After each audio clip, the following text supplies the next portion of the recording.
Hello, everyone. Welcome to Go Live, everyone. What an incredible show we have for you today as I make myself less blurry. Tell me I've messed that up.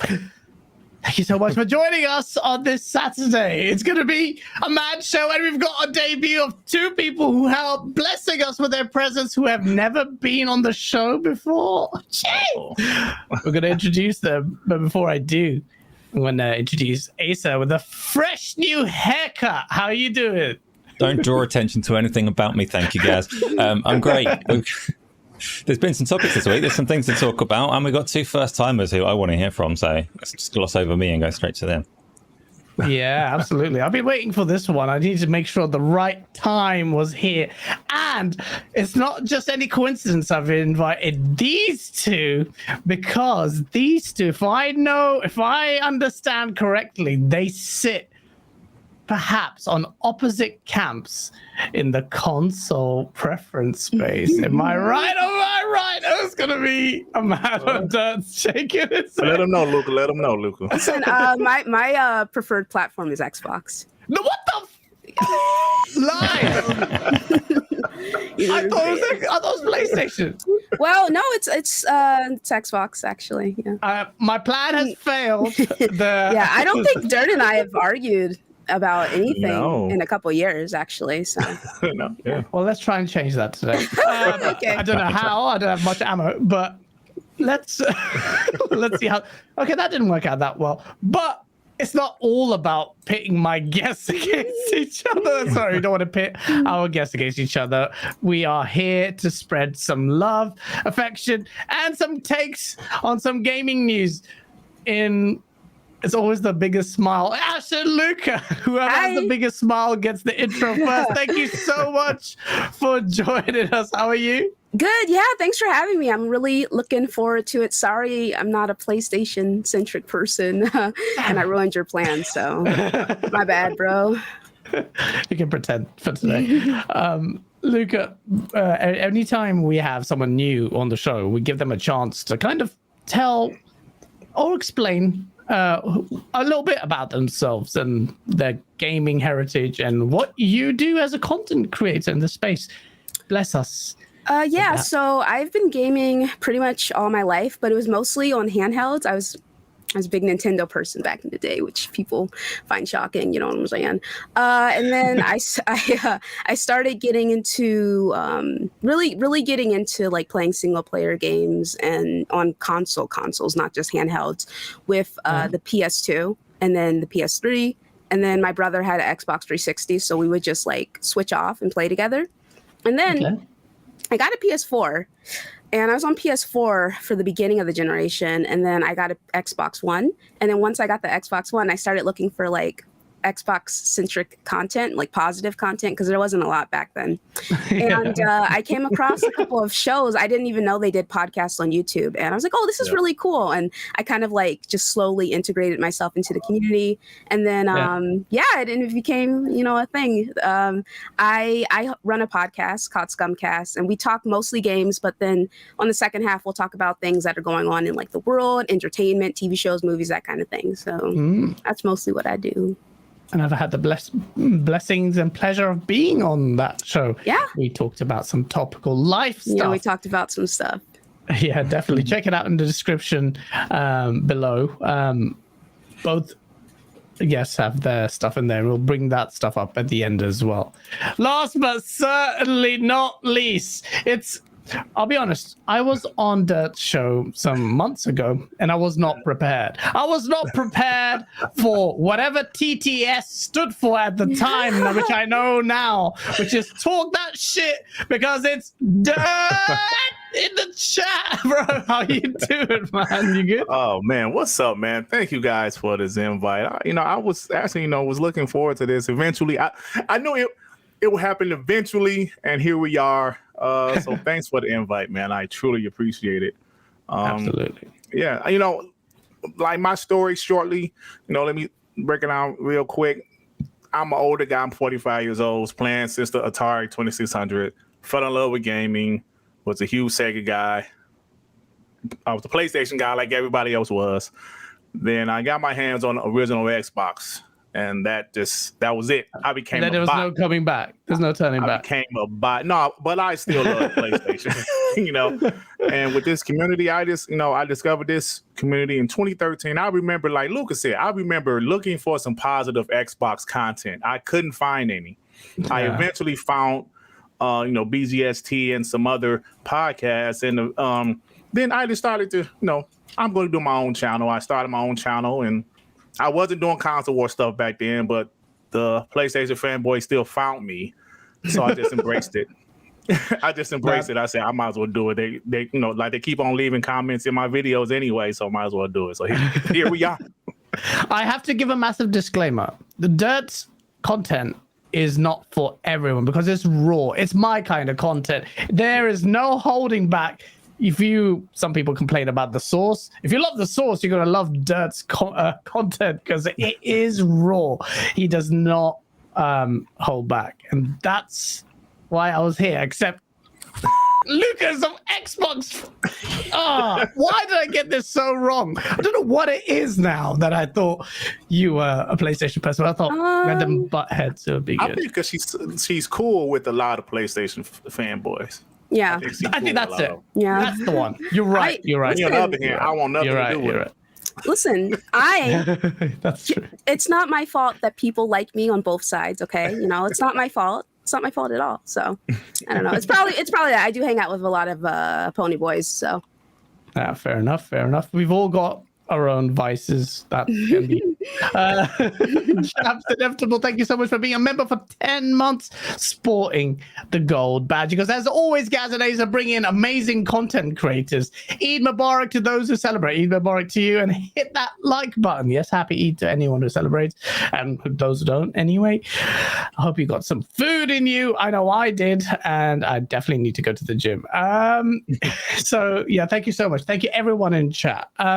We're gonna go into the topics, and this week, like Asa says, there is some news, some surprising, some shocking, some not so surprising. But let's start off with the big one. The big one is God of War Ragnarok. This game finally got a release date, and I joked about the fact that was a joke, that those dick pics worked, and Corey Barlog and the team released that release date. And it's coming out this year, 9th of November, which is, in my opinion, makes PlayStation have an incredible 2022 because it's got Gran Turismo, it's got Horizon, and it's got arguably PlayStation's biggest IP, God of War. That's like kind of end of gen stuff performance coming in year 2. So, talk to me, bro. Yeah. What's going on? Xbox has to get we'll go into the Xbox part in a bit. Before we do that, what's happening? What's your take on God of War coming out? Because I saw your video, watched your video, and you were like damage controlling it. I'm not controlling it, but you were talking about it. What that means? What does this mean for PlayStation? PlayStation having a sick year? Oh yeah, it's a great year for them, man. I wasn't a fan of Gran Turismo. Well, okay, I didn't play Gran Turismo 7, but Horizon Forbidden West, it was okay. But I'm a huge fan of the God of War franchise. I absolutely love God of War 2018. And like most of my slander isn't against PlayStation, it's against PlayStation fanboys. Just to let you guys know, I still love the PlayStation. I recently just got me a PS5. One of the biggest reasons I wanted to get one now is because I know God of War would be their next game. I'm a huge fan of the franchise, so I think it's great that the game's coming out because I get to play it. They're having a solid year. The other side of me, there's two sides. There's the console war side and the like the real gamer side. I wanted to talk a lot of trash. I did, but listen, we knew when Xbox like the legs start feeling Redfall, 2022 is going to be dry for Xbox. So, I kind of wanted to, talk trash, but can't do it. They have the game coming out and it looks great. And I'm looking forward to the game, man, to be absolutely honest with you. So kudos to Sony Santa Monica for actually doing it and releasing it this year. I think when Corey Barlog was very active on Twitter I said, you know what, this game is coming out this year because it was way too active for the game not to make this year. So it's a good thing. It's Asher, Luca, talk to me. God of War has kind of stirred the hornet's nest a bit because whilst I was very disappointed with the Xbox show and said that just comparatively looks bad, it seems like with God of War's getting a release date, some people finally caught on to the fact that PlayStation is having a tremendously strong year, whereas comparatively Xbox may not have. Before we go into that, but generally, do you agree with that assessment? And what does God of War mean to you? No, I 100% agree with that assessment. Like, let's be clear, Xbox is coming out with games this year, just no AAA bangers. You know what I'm saying? Yeah. It's just like, which are still important, indie titles, smaller titles, you know what I'm saying? Still important, okay? I just want to make that clear. But for me personally, I am someone who prefers, big AAA titles. I like the shooty and the slash and, the blood and the gore and all that stuff. That's my jam. So they're not coming out with anything for me personally, but I know that they're coming out with stuff still. It's just a lot of smaller titles, which is great. Listen, I wasn't a big fan of the showcase myself. Objectively speaking, I could acknowledge that they took some of our concerns and they addressed them, and I commend them for that. You know what I'm saying? My biggest concern has always been compelling IP for me, for me specifically. When the news dropped about Starfield, I was like, dang, Xbox really doesn't have anything, huh? Yeah. And it was a big. People were really upset, and rightfully so. I definitely understand why people were upset. As for God of War, I wasn't 100% sure about whether or not it was going to come out, but I had seen Corey a lot on socials. I was like, this game's probably coming out. Yeah. And I think that's great. It's dropping on Wednesday, which is Odin's Day. So I just think that's a nice touch right there. Yeah. Wednesday is Odin's Day. So I did not know that. Yeah, it's a nice touch. One of my one of our supporters, really, me and Dirt Geekhead, he told me. So yeah, I was like, oh, okay, that makes sense. And I'm really excited for people who are excited for the game. I didn't beat God of War. I got pretty far into it. Yeah, I know. I got pretty far. No, I didn't beat it. I got pretty far into it. I have the Blades of Chaos and everything like that, or whatever they're called. So you're not that far. So I'm not that far, right? But from ending it, you're not that far from beating it. I am. For those who don't know, I am a big Destiny player. So Destiny was just like, come back. You and Destiny. Like, okay. I was like, I came back to Destiny, my true love, and But anyway, I will be God of War. Maybe she lied. It's completely possible that I'll beat it this year. Maybe I don't know. I don't know if I'll beat it, but I know it is from what I had played of it, it is a good game. Genuinely a good game. And I did enjoy it. So I'm excited for people who are excited for it. Good for y'all. I have no interest in Gran Turismo or Horizon Forbidden West, but I can acknowledge that those are games that people really enjoyed. So yeah. No, that's a good point. I actually share that same sentiment with you. I'm not massive fans of those two, but God of War is the undeniable force in this conversation. And the most people can say is, well, I like the older God of Wars and perhaps not the new one, this 2018 formula. Yeah. Asa, God of War, this one is supposedly wrapping up this whole trilogy. Well, not trilogy. It's not a trilogy. There's two of them, but it's wrapping up this story and the arc because Corey just wants to bring that story to an end. The expectations are high, but I'm seeing now this Game of the Year conversation, and everyone is saying Elden Ring versus God of War. Asa, what's generally your takeaway on what you think God of War will actually do critically, and what your expectations are, and whether it's even worth mentioning in the same breath as Elden Ring? Well, of course it is. Do you know, I prefer my IPs a little bigger. I'm all about the Peppa Pig. So, I mean, someone's got to have that dissenting opinion, right? Like, everybody here is saying, I'm an Xbox fan, but I really want God of War. And I've heard that all over the place. All the Xbox fans are like, yeah, you can't come at me because I also like God of War. So here's me, I'm like, no, Peppa Pig. I'm going to play Peppa Pig. I'm not. No, of course I want God of War. I'm going to play... I'm planning to play 2018 through again because I want to keep a real close eye on the theory that the weather through the campaign matches Atreus' mood throughout. And I didn't pick up on that myself when I played it.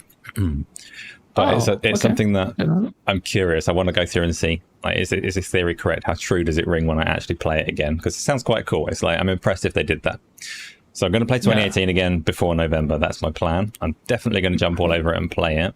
I would say as the Game of the Year conversation goes, if Elden Ring doesn't win it, then people have very short memories. Yeah. Basically, like, no matter how good God of War is, no matter how satisfying it is as a conclusion to the previous game, Elden Ring blew people away. Whether I'm included in that or not is irrelevant. Like, critics and fans alike, it's like 97, 98 on review aggregate sites and all the rest of it. Mm-hmm. There's no way that any other game can really feasibly win Game of the Year unless people are having a funny turn, especially when you consider the Forza Horizon 5 situation last year.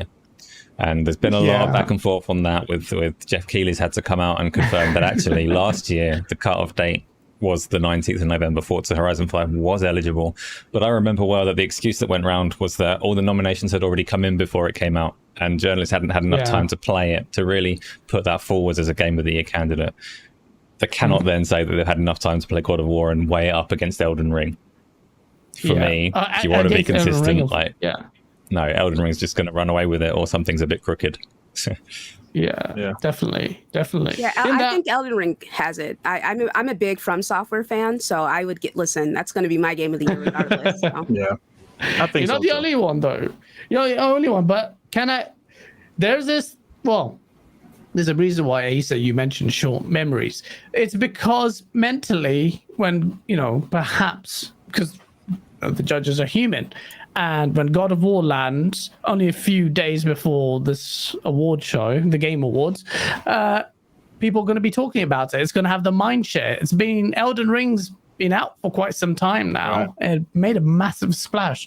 What are the chances of God of War perhaps taking the award because it's fresh on people's minds and because there's making a big stir? And in my opinion, they're going all out on this one because they have to wrap up and they're going to do it in a big way. What do you think, though? Well, I just think that when Elden Ring came out, it was huge. It literally made people stop talking about Horizon Forbidden West. Yeah. Listen, I'm not a fan of From Software games, but the hype was so real, I bought it. I'm like, I don't like their games. I bought it. It was like, oh yeah, hell, I might as well buy it. Everybody else is. And the sales were incredible. It was just the hype surrounding Elden Ring and the review scores and the praise the game was getting. It's going to be extremely difficult to surpass that. Now, I understand what you're saying. God of War is going to be fresh in people's brains. But I just feel what Elden Ring did earlier this year, it's going to be hard to top that. But who knows? Maybe it could, but I don't think it can top what Elden Ring did earlier this year. Yeah, and absolutely. And Face, actually, with a $20 super chat, thank you, makes a great point. He says Red Dead actually had a higher Metacritic score than God of War in 2018. And I don't know, a lot of hype, critical reception, and God of War won of that Game of the Year. Luca, do you think that's a perhaps appropriate comparison to Elden Ring? Red Dead 2 did have a higher meta score than God of War and still got beat by God of War. Yeah, in some ways, yes. Like, people love Rockstar and people are really looking forward to Red Dead 2. So yeah, I can see that. But at the same time, this was them completely iterating on the God of War franchise and doing something new to that franchise. So it was like, this is actually really amazing. And that aspect of it blew people away. I feel like God of War would be the easier game to get into compared to Red Dead Redemption, because while that game is beautiful and immersive, very immersive. Very immersive. the gameplay I've heard the gameplay is a little bit clunky, you know what I'm saying, but the story is good slow. and stuff. Yeah. So slow. I would think that God of War would be the easier game to get into just from a gameplay standpoint. And That's a great point. you know, and like I said, they iterated on, you know, an established IP and just like really blew people's expectations out of the water in regards to that. So yeah.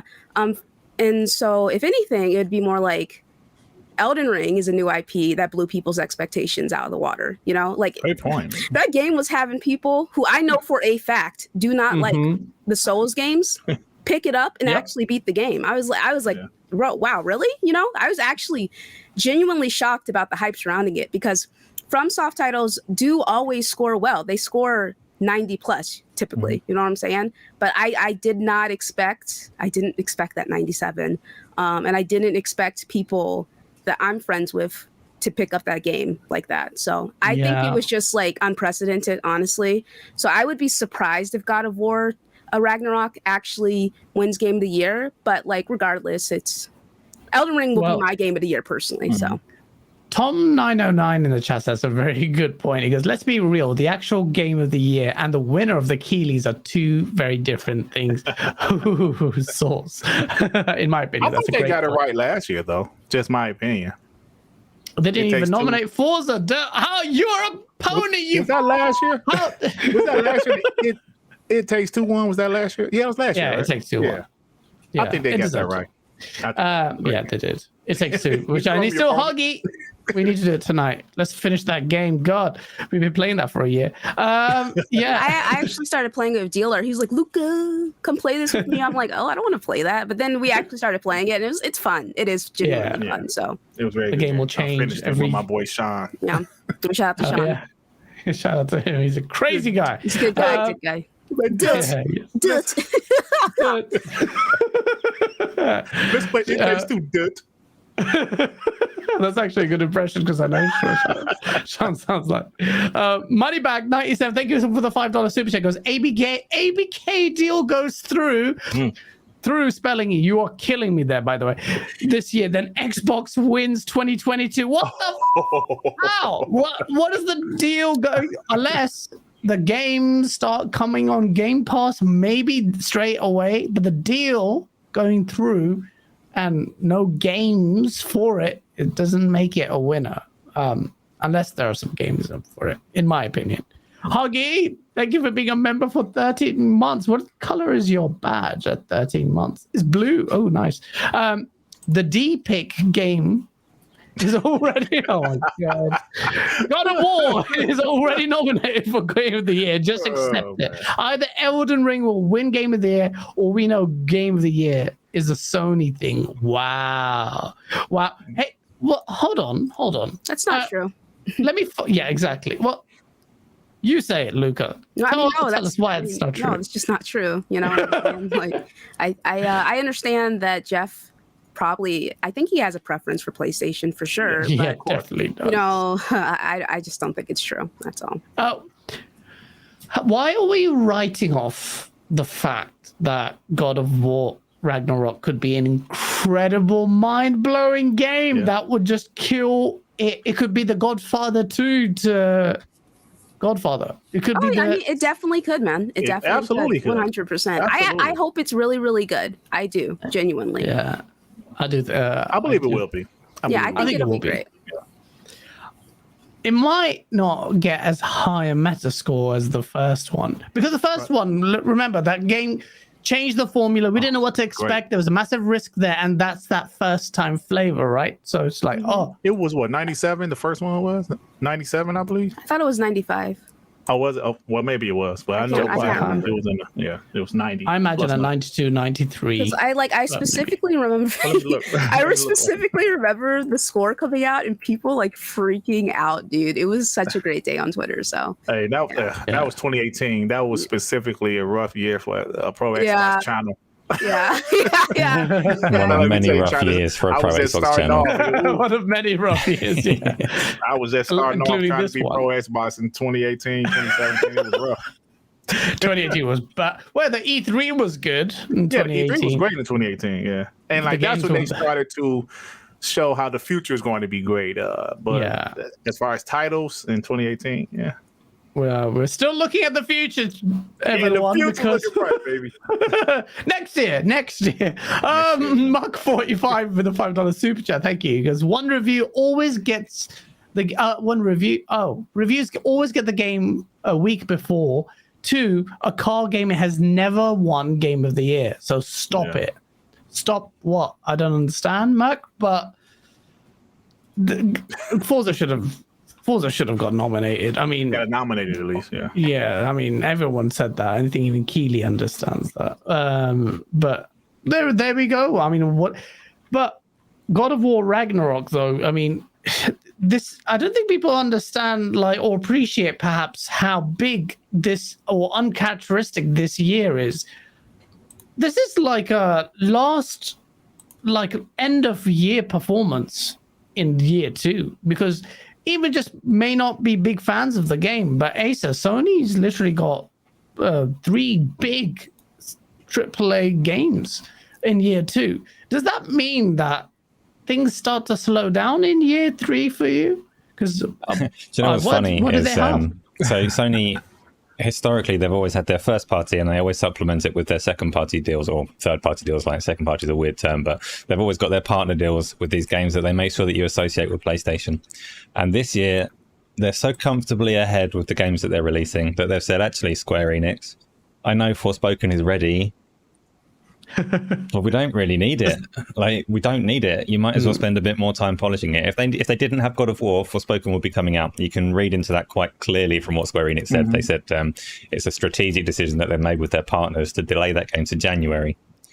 So it's not they said that. Yeah. It's not that they couldn't have that game ready if they needed to. If they were crunching for it, that game would be coming out in God of War's place. But Sony have said, we don't need it. Put it in January. We've got a little bit of a gap there. We've got Final Fantasy 16. We've got Final Fantasy, the second part of the 7 remake. We've got loads of stuff already stacked up next year. We've not really started talking about what our first party is doing next year. They're sitting fairly comfortable. They've got their pipeline sorted in the way that we all hope that Xbox will have soon. And we know, I say we hope, we know that Xbox will have soon. But yeah. Well, I think that PlayStation, they made some decisions. I think it's pretty clear. Like you said, a lot of second party decisions, like games that's timed exclusives. Like in the past, it seemed like PlayStation usually would start off a generation with not many first party games. If you think about the PS4 generation, well, they had a few. Killzone, Indie Station, baby. Yeah, remember? Yeah, like that was Xbox guys. That was our argument, our narrative. But this generation, it seemed like they knew maybe their first party, because in 2020, Naughty Dog and Sucker Punch, they both released their games in 2020, so they knew the beginning of this generation, not a lot of first party would be ready. Well, like mostly. So that's why they did those deals with Deadpool. I'm sorry, not Deadpool. What is it? Deathloop and definitely. Yeah. Ghostwire Tokyo, and they tried to get Starfield. They have this Square Enix deal. So they're doing good things right now. But I also think that even though us Xbox folks are still waiting, I think they knew Xbox was going to be much better this generation than they were in the Xbox One generation. If you look at the things they did later in the last generation, they knew. So they said, okay, we have to, make sure we have no droughts. And they're doing a good job at it. Yeah, absolutely. I mean, the pipeline is looking competitive for next year as well. Although if Xbox is to be believed, and whatever this 12-month thing is, and we're going to get Diablo. I keep associating Diablo as a first-party game. Like it will be at one point. It will be, yeah.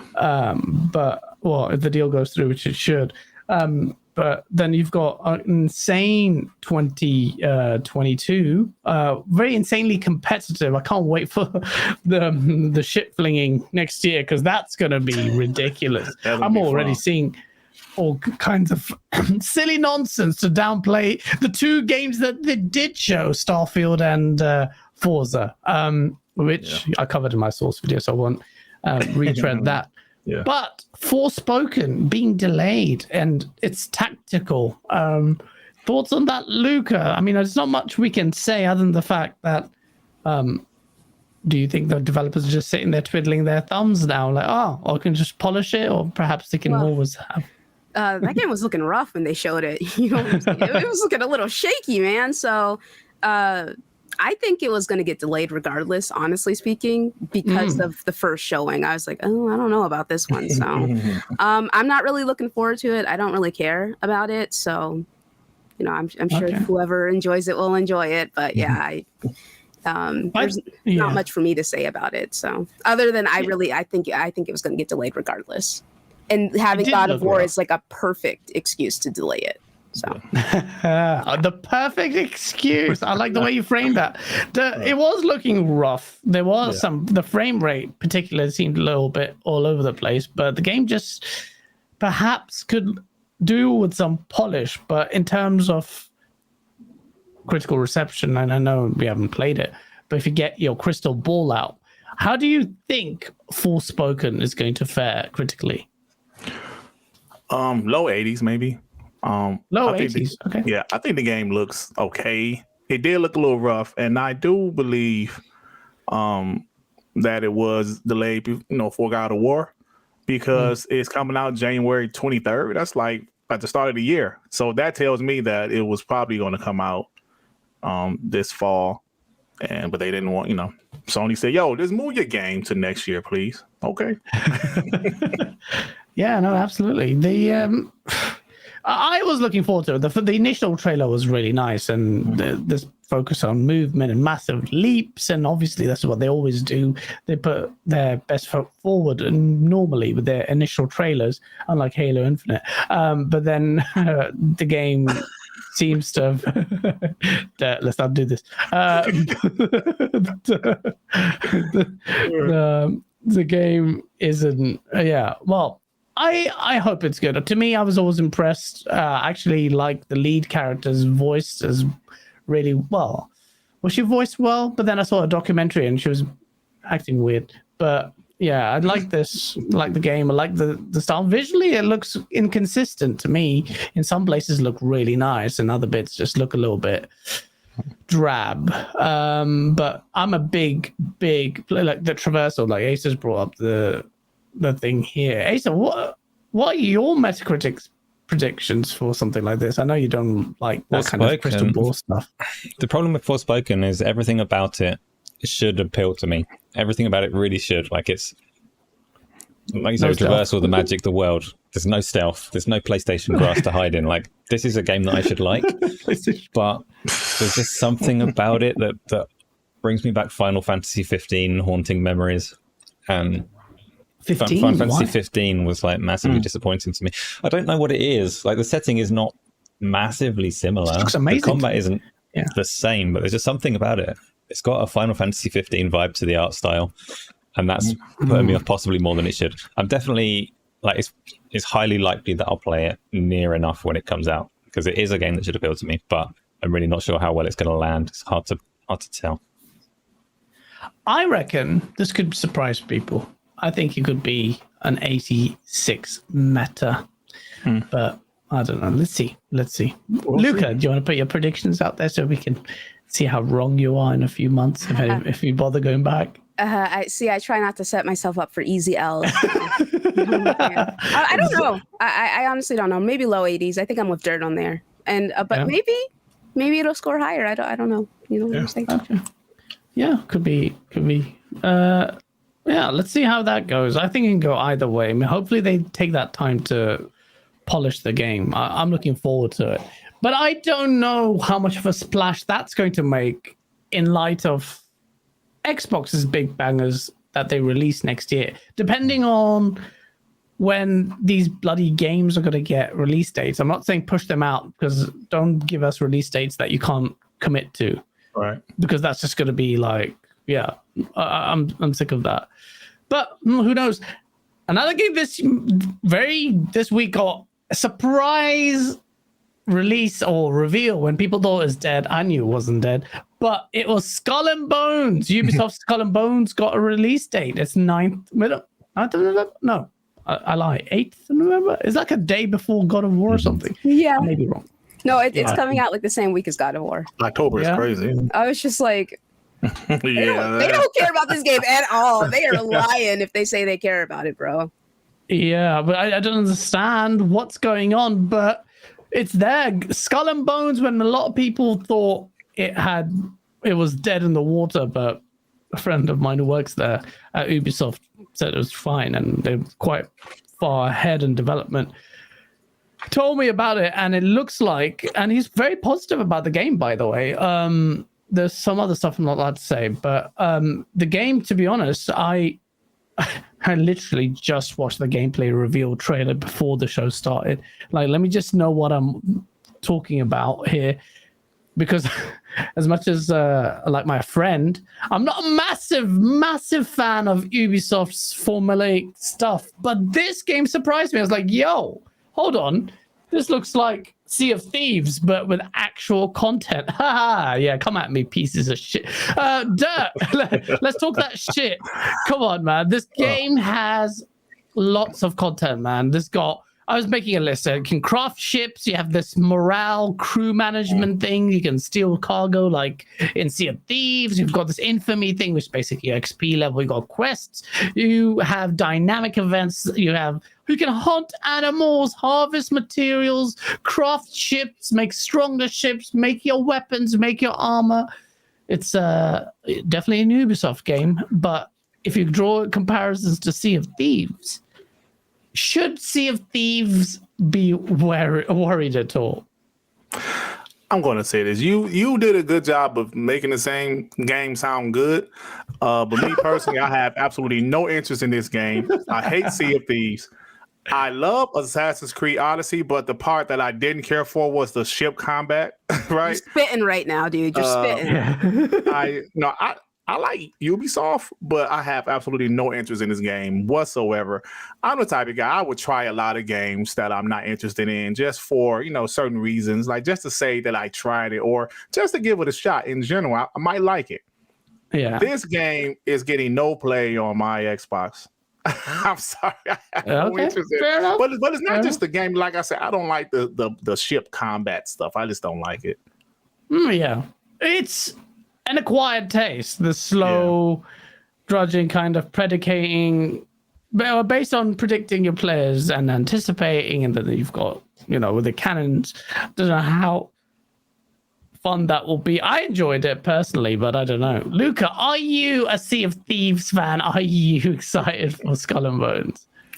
Sea of who? Okay, listen. Let me tell you my Sea of Thieves experience, okay? So, I'm hanging out with Colt and Dealer and a couple of other people in the party, right? Yeah. And Dealer's like, Luca, because Dealer is always getting me to play games that I don't want to play, right? And so he's like, you should try the Sea of Thieves out. I was just like, okay. So I was in there for approximately 33 minutes. I made sure to time it, okay? Yeah. And then Colt was like, hey, do you guys mind? Like, I want to hop in if someone doesn't mind stopping out. Like, I left expeditiously. I was like, here you go. Here is my spot. Like, get me out of here. I don't bored of the game. Like, no, there was nothing to do. And mind you, this is when the game first launched. I understand. Okay, yeah. I understand that there's stuff to do now. I get it. Like, Zalker loves the game, whatever, right? But as it stands right now, like, listen, nothing could get me to play anything involving like being on the sea. I don't like. That was actually for Black Flag, Assassin's Creed Black Flag. That's when they introduced like the sea combat, and that was the worst aspect of that game for me. I didn't beat it. I actually really enjoyed it. But it was just like, oh, this is not for me. So I stopped playing Assassin's Creed it was 4, right? With Edward. Yeah. Because of that. So I was just like, no thanks. And then I played Origins.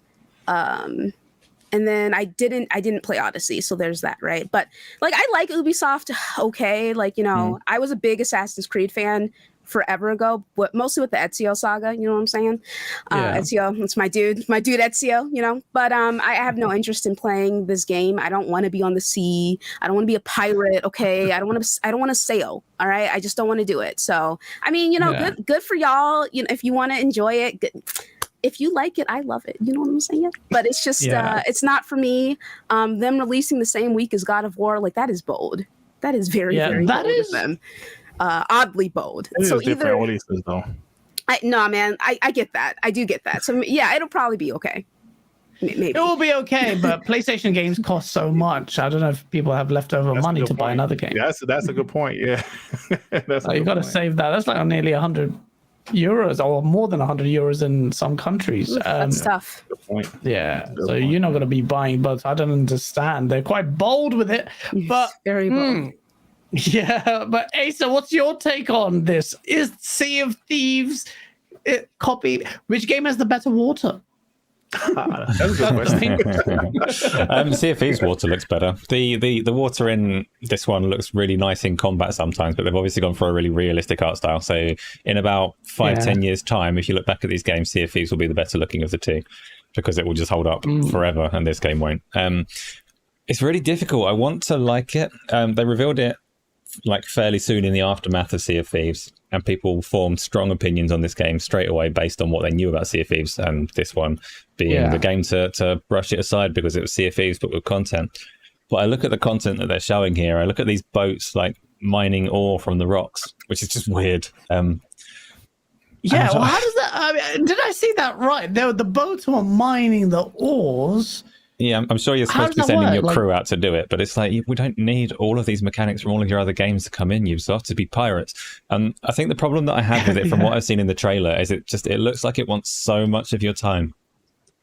And a pirate world is not engrossing enough to demand that much of your time. Yeah. Like, I get it. Like Luca plays Destiny all the time, but Destiny's epic, right? It's not my cup of tea as such. Like, couldn't play it that much, but it's got people that go back to it again and again and again and follow it through and just love that setting. I can't see pirating doing that in the same way, so I don't want to grind reputation and farm trees and do all of this stuff. I want to just get in and play a game, and Skull and Bones just looks like it's asking a lot when there's a lot of other games to play. That's one way to sum it up. And I do agree with you. Although a lot of people did do the grind when in Sea of Thieves to become pirate legend. That was a thing. And that game comparatively, I think even at this early stage had, well, perhaps still has very little content.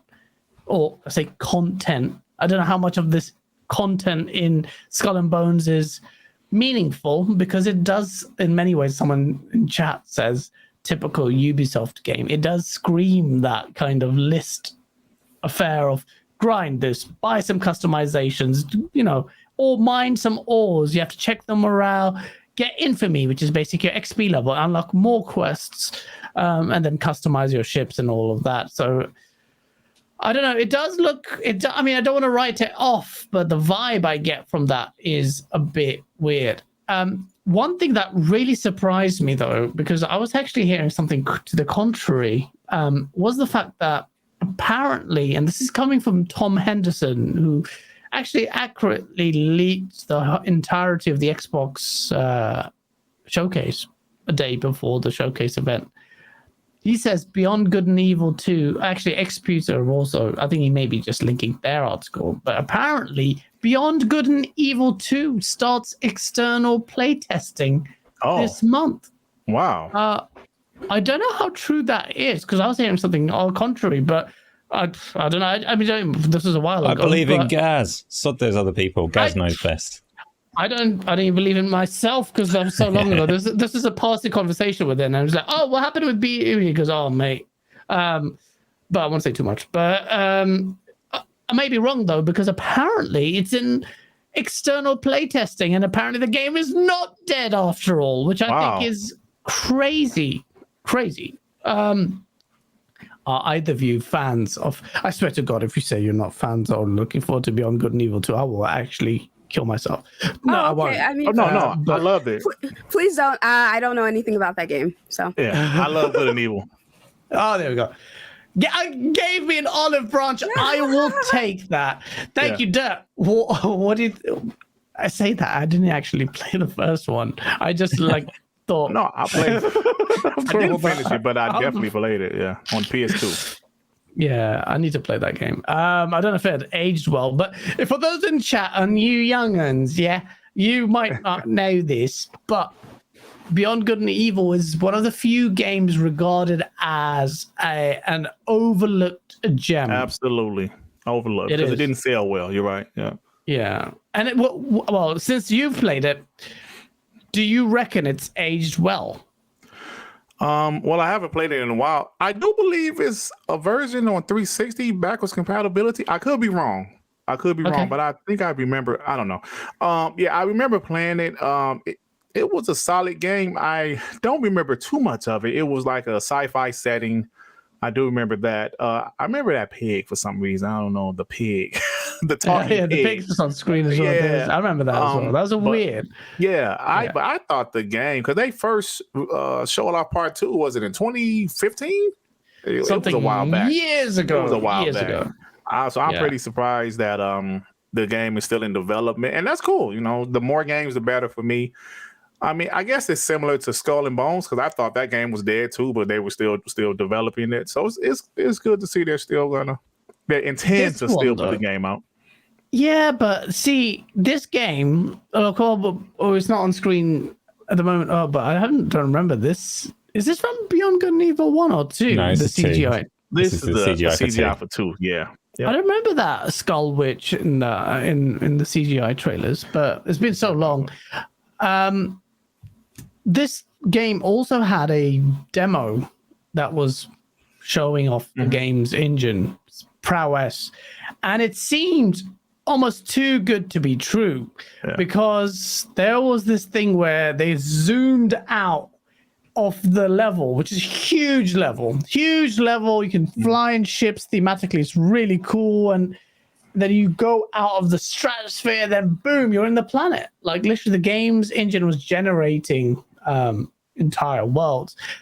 They really went out there. And I'm guessing here, I don't know what's happening. Clearly I'm completely wrong. If this article is to be true, to be believed, and Beyond Good and Evil 2 is actually starting external playtesting, which would be very surprising, then the game perhaps may be downscaled from that because we haven't heard anything. Anything. Yeah. So I am very keen I'm going to keep a keen eye on the development of this, although I don't think it's the Skull and Bones affair. And Acer's got it in now. This is in 2017. This is an early in-engine demo. Oh, it was 2017. Okay. I thought it was before that. No. It was before that. The trailer was before that. Then a couple of years later, they came out with this early in-engine demo. Okay. And the guy's there, right there. He's holding it. I remember this. Yeah, I remember it. Yeah. I don't know, chat, if you remember this. Now, you're going to see some bits here where the game's scalability goes insane. Apologies to people listening on Spotify or Apple Podcast, Apple Play, wherever we are. We're just watching gameplay, early in-engine demo footage of Beyond Good and Evil 2. And this game just... Like the scale there is already massive. Like you've come out of a ship that was detailed pretty considerably. This is back in 2017, and you've come out, and he's flying out, and apparently you can navigate the entirety of this planet. So he's going there. The detail is amazing there. The whole ship, the scale is huge, massive scale, and then apparently, then it just goes crazier. You're going to see it in a few moments. Hopefully, not too long. But yeah, I don't know if they've retained this. They've clearly built something because obviously this is working in an engine. But I'll be so happy. I'll be so happy if this comes out. It hasn't been downscaled, and they say, "Hey, surprise! The game development is been working really hard on it, and this is it. The fruits of our labor for what 5, 7, 8." 9, I don't know how many years they've been working on this. So yeah, they've got the skeleton there ready for the memes already. Like in the trailer, they've got the skeleton holding the old box. Like, meme it up, keep waiting. I don't know. I didn't do Beyond Good and Evil. The game is definitely still in development because they said that on their financial call to their investors. So that part is true. The external playtesting, I'm not convinced is so true, but who knows? It doesn't seem close to release, or we would have seen something about it. Ubisoft have an event coming up, don't they? They've booked in. When was it? It might be September. Whatever is their event that they normally hold around the time of E3. They have announced that they are doing that again. So you never know. We might hear about it this year. Yeah, absolutely. No, I mean, I don't know. It's so sorry.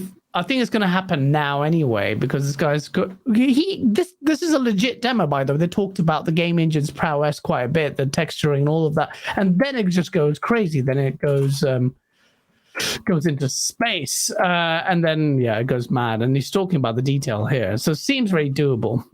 So let's see what happens with it. That'd be a very pleasant surprise, because we need games like that. This seems like thematically really cool. Flame, let me read the super chat. Flame with the $2 super chat. Stop it! We all know Craig Turismo will win Game of the Year. Flame, that would be an absolute middle finger to pretty much all of Xbox if Gran Turismo won.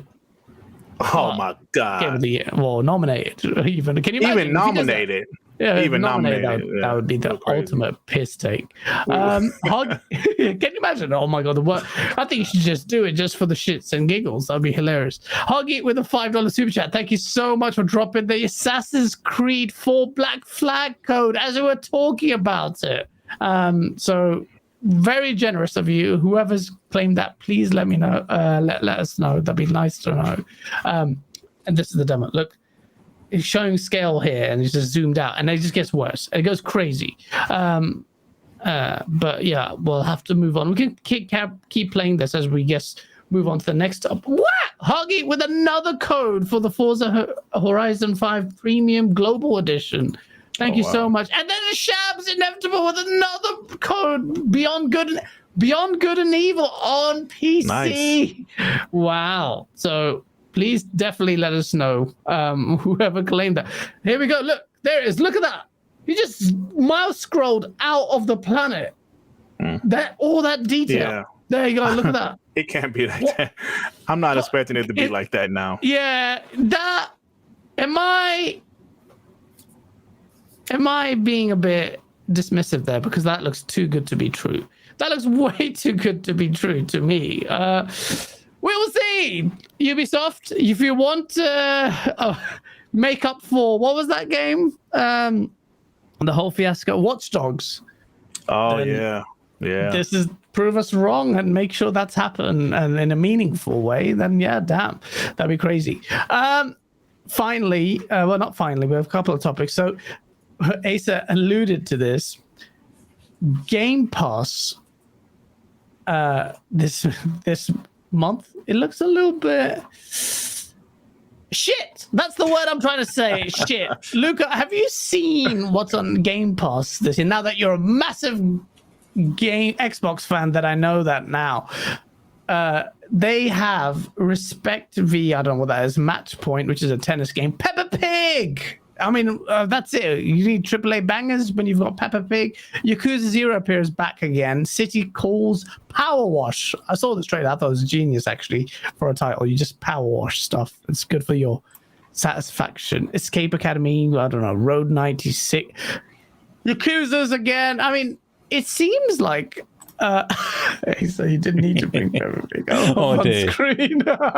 You're right, because it's such a powerful IP everybody already knows. I didn't need to show this at all. Oh. You all know Peppa Pig. Oh boy. Thank you. What the hell is that? Oh, when we're talking God of War, it's like, some people here might not know Kratos. I best bring up a trailer. Peppa Pig, it's not necessary. You're right. So Xbox is... listen, not for me. It's not for me. I'm sure it's for somebody somewhere. I'm not sure who, but listen, I don't know what's going on with that this month, but I'm sure somebody will enjoy them. Somebody. It's not the best month. No, it's not the best month. It's not the best. I mean, is this the downfall of Game Pass? Is it going to be like this going forward? Of course not. Look, every month can be filled with bangers. Now, this isn't a great month. Now, the tennis game is something I will actually play. I actually downloaded that. I haven't played it yet. But Peppa Pig, hey, look. All my kids a little older. My youngest is like 13 now, so I don't know about download that. But can I just really quickly, just people in chat, like, Peppa Pig is not the problem. The problem is the absence of anything besides Peppa Pig. Like, nobody's saying that Microsoft shouldn't try and cater to children and all the rest of it. It's just, yeah, of course. We kind of want more as well, right? Yeah, for us here in chat, it's Peppa Pig is not going to make a big deal unless you have kids that age. Dirt doesn't. So why should we be excited about it? Yeah, grandkid. Like maybe they all like it. Well, then perhaps they might not be playing it. But yeah, so it's a week showing from Game Pass as well. But we've got a pretty packed here. Also, by the way, shout out to Wandering Dutch for giving away 6. Luca's eyes just lit up as I screamed that. Sorry, Luca. No, you're good, buddy. For gifting 5 memberships. That's very generous of you. And also joining. Shout out to you, Dutch. You didn't need to do that. And then Hagi comes in again with a code for Forza Horizon 5 premium add-ons as well. You guys are killing it. Thank you so much. And yeah, I never get to see who's actually claimed it, but fine. But there may be some hope for Xbox finally. Xbox is going to Gamescom this year.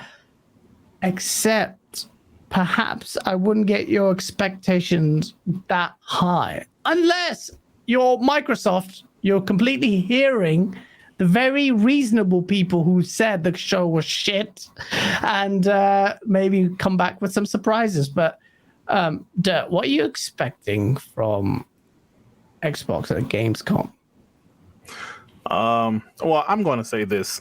I remember last year vividly, right? I remember it so good because we were streaming it. We were watching it, and they was talking about a trebuchet for 40 minutes. So I'm not expecting anything. Now, I didn't think the Xbox Bethesda game showcase was as bad as some people. I gave it a 7. So Gamescom, I'm not expecting much. They already said that they're going to focus on the games they showed there that's coming out within the next 12 months. So I'm not really expecting much. I'm happy that they're there. Any more gameplay for those games is a good thing, in my opinion. But I'm not expecting anything, guys. I'm just not expecting it. I'm actually debating whether I'm going to stream it or not. Probably not, but I will watch it. So I'm not expecting much. No new announcements, no big new gameplay from announced games. I'm not expecting anything at Gamescom, no. I'm not expecting anything either. I didn't even know Gamescom was a thing until you mentioned it. I was like, oh, there's Gamescom? Oh, okay, great. Gamescom dwarfs E3 in numbers. Last time we went, there's over 330 or 50,000 people when I went. It is huge, Luca. If you can ever come to Germany, well, come to see us first before you go to Germany. But if you do make it this way, it's a pretty mad show, although you're right. I mean, that kind of answers the question there. The fact that you didn't know what Gamescom is. Gamescom generally doesn't, as far as big showcase go, doesn't employ that status of what E3 has. So you're right there. And the showcasings have been pretty lackluster. But E3 is back. A confirmed in-person event. Yeah. I knew it was coming back. Everyone said it's not coming back. And I said it next year. Just watch it. Next year, it's going to come back. This is their big moment to get an in-person event. And they're doing it. And they look like they're doing it big. If you didn't like the Keighley's Game Award show, this one's going to be huge. Watch this space. E3's back. Next year, it's going to be a killer event. Well, not this silly. And you know what? PlayStation, you better show up there. You can't be taking the piss being whatever, just like completely absent all the time. And we'll do our own show. You have to come to E3 next year. I will give them so much shit if they don't come to E3 next year. I'm sorry. Because what? For the players, but what about the community? It's an event. You have to come in and turn up. So yeah, let's see. Why show up when you can have your own event and save money? That's the thing, though, Lucas. Everyone said that. Someone in the chat is going to say that as well. Oh, well, they can save money. I'm like, no, screw that, man. You have to do something for the community and come and join us in the celebration for gaming. You have to do that. If you don't do that, then what? save your money. You know, it's like, don't give a shit about that unless you give us a really good showcase. It's about the experience, man. You know, we haven't really experienced a show like, well, the Game Awards last year had people there, but E3 is it's just, man, the energy is just different, man. It's, you know, it's not people dressed up in suits and dresses. It's just fans that's there in their t-shirts, their Xbox t-shirts, their PlayStation t-shirts, just excited for the announcements. Even the terrible announcements seem okay because the crowd is there, like, you know, with the fake clapping. I'm happy because, you know, I've never been to E3, but I'm seriously thinking about going to California. Never been in California before. I kind of want to go too. Yeah, let's go next year. Like, my mom lives in California, so I have a reason to be there. Yeah. Oh, damn, that's cool. You go get to see your mom and everything. Yeah. Iron Lord's gonna be there. I'm gonna be there. Colt's gonna be there. Dealer probably won't there, but unless I drag him out. But you have next year. It's gonna be a big event. I'm gonna do that, man. I'm gonna do it. It's gonna be a big event. I think it's gonna be wicked. Yeah, I think it'll be something. It'll be something if you both make it. Yeah. If you both make it, it'll be. That's all about the community. Everyone in chat. Imagine like going there and just having a sick time. It's just like even when Colt went in 2019, Xbox had a pretty shit show, but I agree. Yeah, it had a shit show in 2019, but he had a really good time there. He said it was so much fun just meeting people. Now imagine if Xbox actually has a great show, which I think they. Actually, I said that. What do you think? I'm not saying anything. Okay. I don't think anything. Okay. You know what? I don't think anything because before the showcase event, I said I was very confident Xbox was going to do a really good show. I was really confident too, man. I was like, oh, it's going to be great, guys. Yeah. I think the 12-month thing kind of, you know. But they did that because they had nothing to show. That's what it was. It was just a tactic. They did that because people were. I'm sorry to interrupt her, but they did that because people.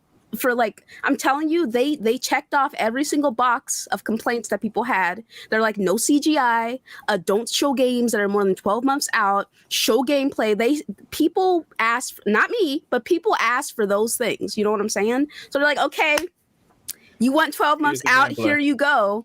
And here's your gameplay. Oh, you don't see anything you want to see? I'm not so sure about that. Oh, well. So I don't know. But I'm sorry I interrupted, sir. Sorry I interrupted. No. I agree with what you said. I think it was gameplay. They wanted to show games that was ready to show more gameplay.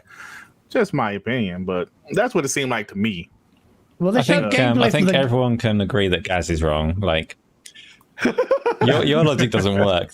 If they had nothing to show, then they would have gone, here's things that we've got in the next 5 years, maybe, and done a load of CGI. No, I mean nothing. I don't mean literally nothing to show. I mean, as far as their first party is concerned. Because really, it was a retread of last year's show. They showed Starfield and Redfall, except they showed the gameplay and Forza. This is literally the gameplay for the last year's show. That's all it was. So, terrible. Terrible. Shane is like always wrong. Shane, Xbox can shit on his chest. They will still. Shane will be there. Says more. Give me more. Shane and others think these two guys will never ever say Xbox did anything wrong. I see you in the chat. Shabs, thank you again also for another Beyond Good and Evil code. Which means I hope it works on my Steam Deck because I might try it and buying it there as well, but I don't know. Some games aren't supported. I'm not using your code, by the way. But yeah, so hopefully someone got that. Finally, for Xbox is doing some madness as far as Japan is concerned. This is the thing that shook me and surprised me. I did not expect this. I, in 1 million years, would have not expected Xbox doing this. Like beating PlayStation. I guess PlayStation's got literally no stock. There's that. But it's doing well on its own accord, basically in its own level in Japan.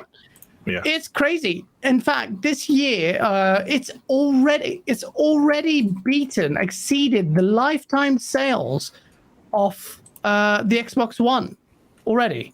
And it's gone and beaten its own trajectory. So, Luca, what does this mean for Xbox? Are the tides changing? Is Xbox really... Are people in Japan starting to take note? It seems like it with the sales, huh?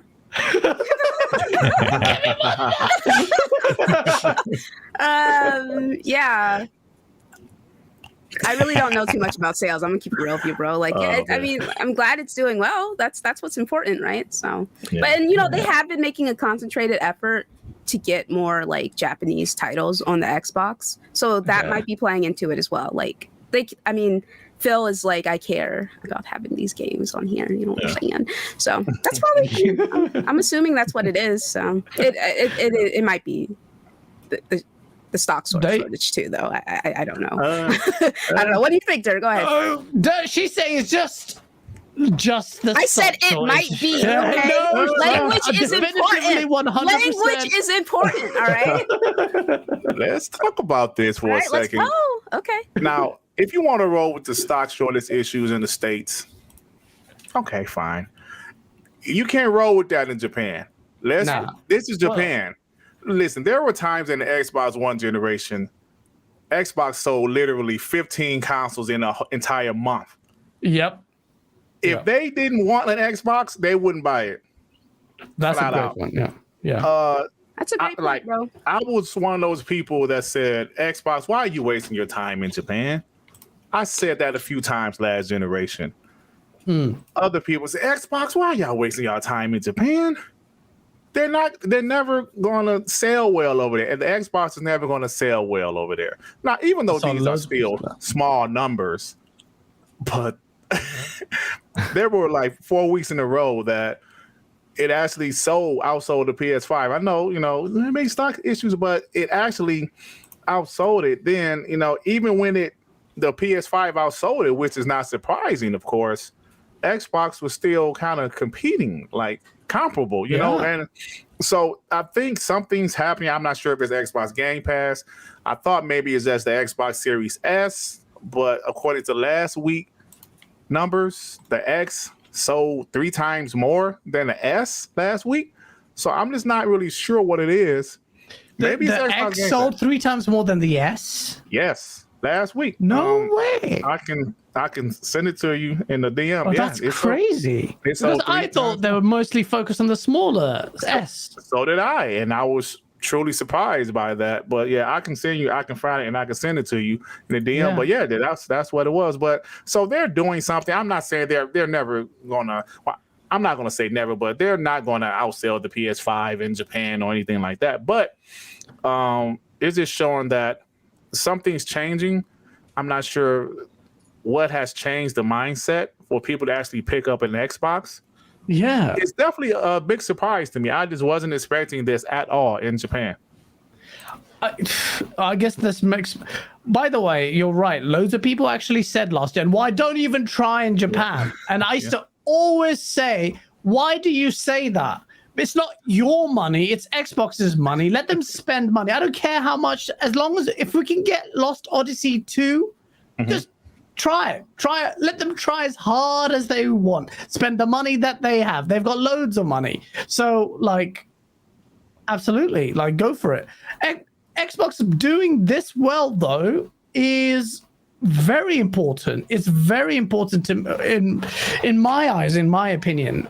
Acer, you've got Xbox doing consistently well by its own metrics. Perhaps if you draw even comparative, you're outselling it, stock shortages or whatever. That's massive. Then you've, like Luca mentioned, Xbox making statements. Phil Spencer going out there, ending the show, making an express statement about Japanese support. Kojima, then you've got Koei Tecmo's Wulong and Persona coming to Xbox. They're taking this seriously. In fact, I guess maybe Game Pass needs this. What's the strategy here? Is it? Am I just being a fanboy and just hoping this is going to be good, or is there something substance here?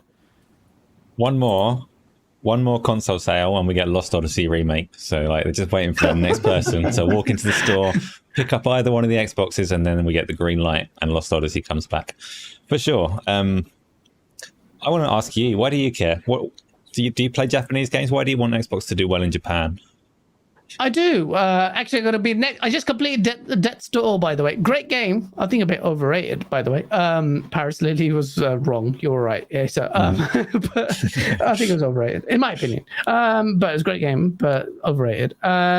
And the next game I'm going to play is Nier Automata. I'm also playing Final Fantasy VIII still, I think, on my Switch. And I'm also going to play Ninja Gaiden, because I feel like I need to get my hands dirty. I want to beat that game. Then I have Cuphead as well. There's too many games. But yeah, I do like Japanese games. I care because I want a Lost Odyssey 2, which I will definitely wait for after a complete Lost Odyssey 1, because I lost my save on Lost Odyssey. It was amazing. By the way, for people who haven't played Lost Odyssey and you're like really thinking it's like a typical JRPG, it's one of the last few ones that kind of harkens back to the old Final Fantasy in terms of its playstyle. But I remember this, that threw me off. The story is actually, as fantastical as it is with magic and stuff, it's actually quite dark. And quite some serious themes there. I don't remember what it was, but it was pretty raw. So I think it'll age well. Sorry, I don't know whether the question was. The question was, am I actually excited? Definitely, man. What does it mean to you? The success in Japan. That was all. The success in Japan means we get more Japanese support as well. And it also represents an Xbox that is finally just getting out of its comfort zone. Because I don't want Xbox to sit there and recede back to the bro dude thing. Not that I think it will, but it's stretching its muscles. It's challenging. And also what that means is if Xbox does well in Japan, then success in Japan means it does need to get things like cloud gaming right, because mobile gaming is really important in Japan. And, cloud tech isn't exactly where it's at. We talked about this last week about Google Stadia's technology being far superior, in my opinion, to wherever xCloud is now, which will improve I'm sure, tremendously. So there's loads of things. Gameplay variety, just the success of Xbox in Japan and being just more maneuverable worldwide. It's just more competition, just means great. It's why I want PlayStation to actually push in on some exclusivity on Bungie's titles. Just more competition. There's lots of things. Yeah. But mostly Lost Odyssey. So it wasn't like a trick question. I was asking because I figured you would have some stuff to say on it. And again, like Game Pass is the big one that's always going to come back when you talk about everything that Xbox are doing. So you've got PlayStation, you can already play Japanese games. You've got a Switch, a PC, you can already play Japanese games. But that chance that they're going to come to that service and all the rest of it, sit on that console that you prefer to play on or whatever else. I get it. Doesn't mean a lot to me why they do in Japan. It's not important to the identity of Xbox to me, but games that come to that console, I mean, I'd love to see a Lost Odyssey remake. It's a complicated project if they take it on, but yeah, buy that one more Xbox Japan. Go, do it now. Don't know what the time is there, but do it now. They are doing it. I think a lot of people are hyped about Wolong, and they had the Bloodborne director in there and someone else involved in there. Right. But I didn't know that at the time. I haven't seen much gameplay of it, but it seems like Xbox is taking Japan seriously. Yeah, and I think that's going to mean something quite considerable at the end of this gen. You'll see, hopefully. I agree. Yeah, I can agree with that. Yeah. Do you think you'll have a... Oh, I'm sorry, go ahead. No, sorry. Do you think they'll have a good staple of Japanese-centric first-party games? First party? Xbox? I don't know about first party, but I think they, Studio acquisition? I think they have some. I think eventually they'll have more, like maybe timed exclusive deals. I just think there were times last generation, and Phil Spencer himself actually admitted that there were games that was just skipping Xbox, not because PlayStation or Nintendo had a deal. They just wasn't putting them on Xbox. And I remember Phil Spencer saying something like he would cringe every time he would see another Japanese game go to the PlayStation without the deal. It just would skip Xbox intentionally. And that was because nobody was buying Xbox Ones in Japan, right? Yeah. So see it selling decently. I think us Xbox fans who love JRPGs or Japanese games, period, it would benefit us, just because they will get more games. Like you said, what's the game you just said, Wolong? Wolong, Hidden, didn't it? Wolong and some other games. Like with the exception of most of the Final Fantasy games, it seems like most of the Japanese games are coming to Xbox now, except for the mainline Final Fantasy games. But that's another conversation.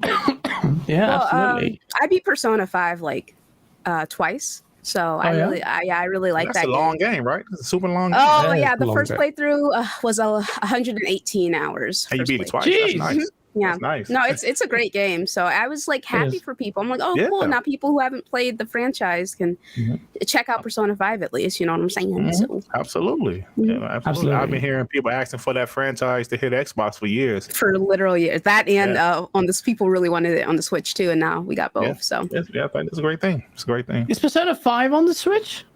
yeah, Oh, coming, yeah. that's wicked. coming. I don't know if I can play my Steam Deck, but that would be wicked because that's the reason why I fell off Persona, because I felt like it's a game I could lie down and play because it's a long game. It's a long game, very weird really game. Long. I went quite far into it, but Yeah, it's got some weird Weird. stuff in it. 100%. You It beat it has twice? Wow, that's pretty impressive. Yeah, That it is was pretty mad. it was really good. It was really good, and I remember before I played it, like when we first saw it in like 2017, I remember being such a jerk about it. I was like, who wants to play this? You know what I'm saying? Because of how it looked. But then like I actually sat down and I played it. I was like, no, this is actually awesome. So, it's a great game. It's a great game. Yeah, exactly. It may not be everyone's cup of tea, by the way, but it's very Japanese centric, very. And something with them and school. I don't know what it is. They're obsessed with school. The whole thing takes place in school. So it's like, but it works in a weird way. It's very, very Japanese. Depends on your taste. Gamer by choice, thank you for the $2 super chat. Because I just checked Best Buy and they have stocks of Xbox Series X's. The Xbox isn't fully in stock now, by the way. I'm sure it is everywhere. Because Amazon, I just checked as you messaged that super chat, completely available on Amazon. You can buy it and you can get it tomorrow. If I buy it, PlayStation, not even close. I've checked PlayStation, that's not for sale. There is 100% a stock issue with PlayStation. But the problem is that's PlayStation's fault. Well, I'm not making excuses for PlayStation, so why should we say, well, we should have been better prepared? But also the time is ticking, and the longer this PlayStation struggles to get these PlayStation consoles out, more mind share that Xbox gets. Xbox getting it in Japan, for God's sake. So that's crazy. That's crazy. I think you guys need to know it's mad that Xbox is doing this. I'm really surprised, pleasantly surprised. Guys, you Like hit the Japanese- nail right on the head, man. It's just building momentum and mind share. And it was like, remember everyone said the Xbox 360, that 1 year a head start made such a big difference that it made Red Ring of Death almost worth it, because that year they caught up. This is essentially almost like that. Almost, obviously not directly comparable, but I think, and apparently their stock shortage is going to go on for a while. So there's that to be said as well. Yeah. JD Gamer with a $10 super chat. Thank you so much. That's very generous. He goes, so question to the panel. How much success do you think Xbox Series X will have in Japan? 1 million sold, 2 million sold, or more? What will the total sales be at the end of the console generation? Question. If it hits 1 million, that's huge in Japan. And I'm not even a numbers guy because the numbers are so astronomically high generally anyway. 1 million consoles. But even to a layman, 1 million would be high. Yeah, that's pretty good. Luca, would you say Xbox is in trajectory to hit 1 million? I know 1 million is a crazy number anyway, but How much have they sold so far in total? I think 250, didn't it? yeah, 250. Oh. So it's not out of the realm of possibility at all. We're only 2 years in. Not even. By the end of this year or this year? No. The end of this goes to so JD was asking if it was going to be how much. Oh, generation. He's asking a number would be a success. Oh, it could hit 1 million in the generation. Yeah. Yeah, it should do. That would be huge if you consider the Xbox One sold 115K in 10 8 years. times more. That's pretty good. Yeah.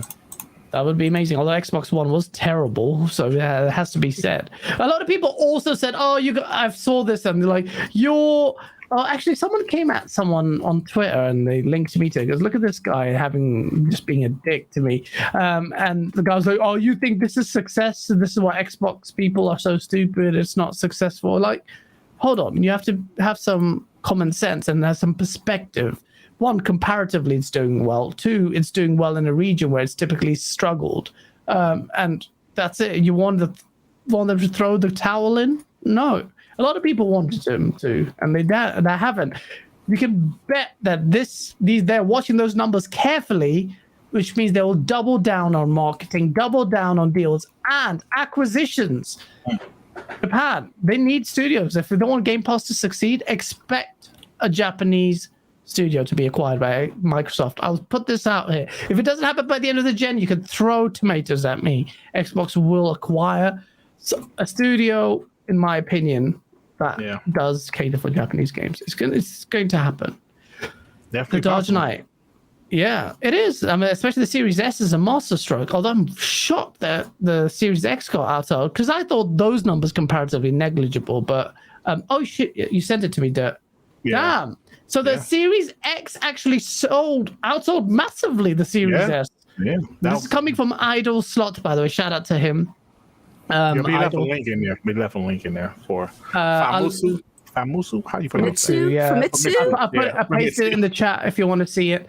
Idle's link is there with the Famitsu link also there. So you will see that the Series X sold 9,756 consoles versus the Series S selling 2,774. Mad. That's mad. Yeah. Crazy. That's well done. Well done to Xbox. I don't understand. Well, I don't. It would show that people actually care about the power aspect too. Exactly. So I thought is it really heavily weighted because of the form factor of the Series S? But the power matters, right? Like it must do. Yeah, why else would they buy the Series? It definitely do because I have a Series X and a Series S, and I love my Series S. Don't get me wrong, but the Series X is where it's at. You know what I'm saying? Yeah. And that's what the Japanese are saying now. Yeah. They're realizing that. So that's where it's at. The Dark Knight with the £4.49 super checkers. What a lovely surprise to see my Queen Luca on the show. What's up, King? Thank you. Hoggy Chatty as well with a $10 super chat. Thank you, man. He goes, people shouldn't sleep on the Yakuza series. I know you completed it. It took me getting through the first boss fight before it started getting interesting for me. Try them out. Starting with Yakuza 0. So my boy Sean loves the Yakuza. Did you play Yakuza yet, Dut? Loves it. Sean is singing to me. Oh, Sean, man. Sean is a crazy guy. Gamer by choice with a $2 super chat because I wonder if PlayStation is having a yield issue. I don't know. But it might be. Yeah. Maybe. I thought you made great points about that, though, Gas. About the PS4. Eventually, if their stock issues continue, the casual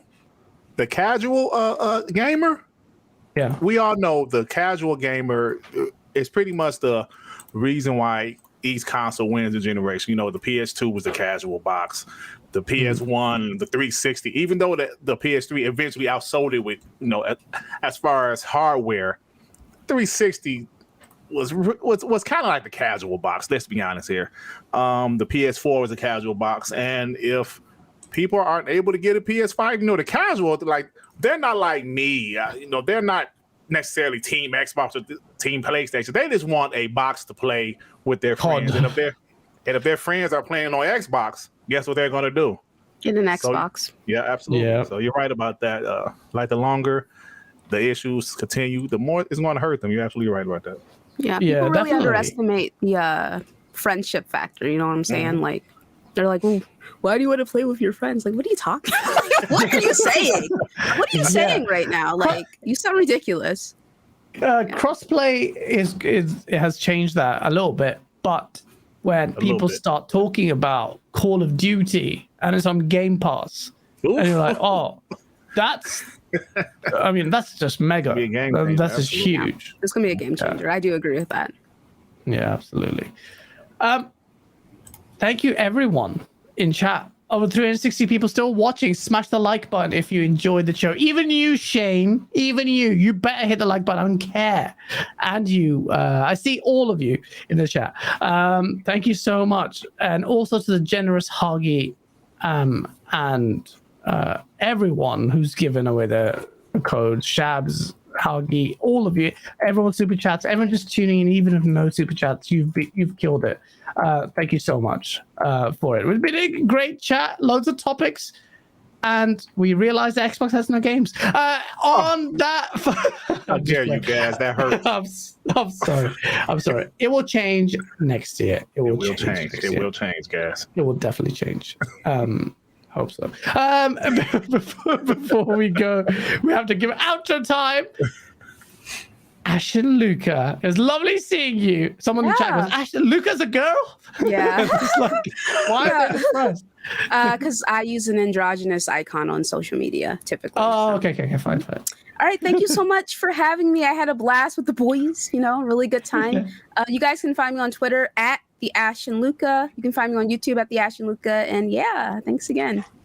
Thank you so much. I can't wait to have you on again. It was an absolute pleasure having you on there. Last but certainly not least, it's the man, the connoisseur of talking that shit. It is the Grugency, man. You guys got to check out the show. When me and Asa, we were not prepared. Yeah. But it was a great show. Thanks, man. Thanks for having me. It was a lot of fun.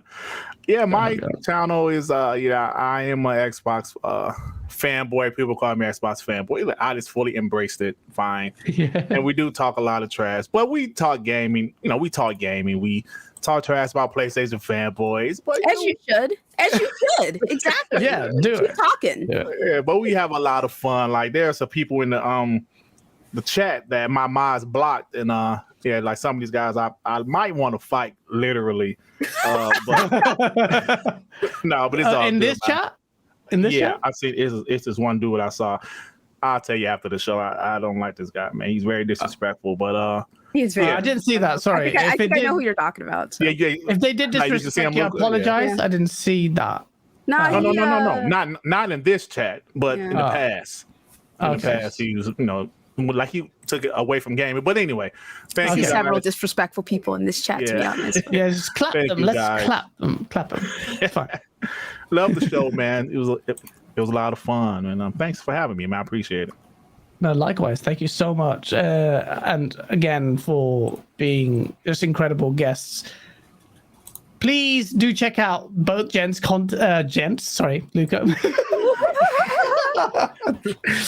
Both guests channels in the chat. Thank you so much. Your baby father, I see you. Thank you for the $2 super chat. He's a great guy. Great show, guys and gals. You piece. Oh yeah, he said that. But how in love. dare you, baby POS. With love. Hey, that's the homie right there, man. That's the homie. I know your baby, man. He's funny, man. He was making fun of my beatbox skills when we had thingy on Marlon Gaming Nation, and I ran out of breath. He said I had asthma. Thanks for that, baby. I still remember that comment. JD with the $5 super chat. He goes, thank you. He goes, the numbers suggest that Xbox Series X will sell over 1 million consoles at 15K per month.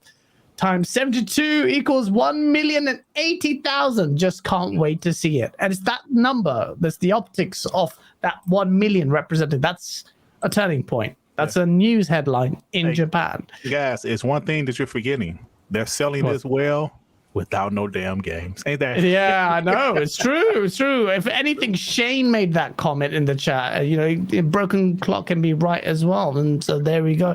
Shout out to Shane. Imagine when the game start. Oh, man. Yeah. Shout out to everyone in chat. Thank you so much. Smash that like button if you enjoy the show. And you can check it out on Spotify and Apple. And we'll see you next week. Peace. Bye. So don't forget to subscribe to both of those guests' YouTube channels, their content. Check it all out. It's good stuff. I've also got my own YouTube channel and Twitch channel that I'm quite active on at the moment. So those links will be appearing any minute. Pop over there, check those out. And we'll see you next week. I always forget.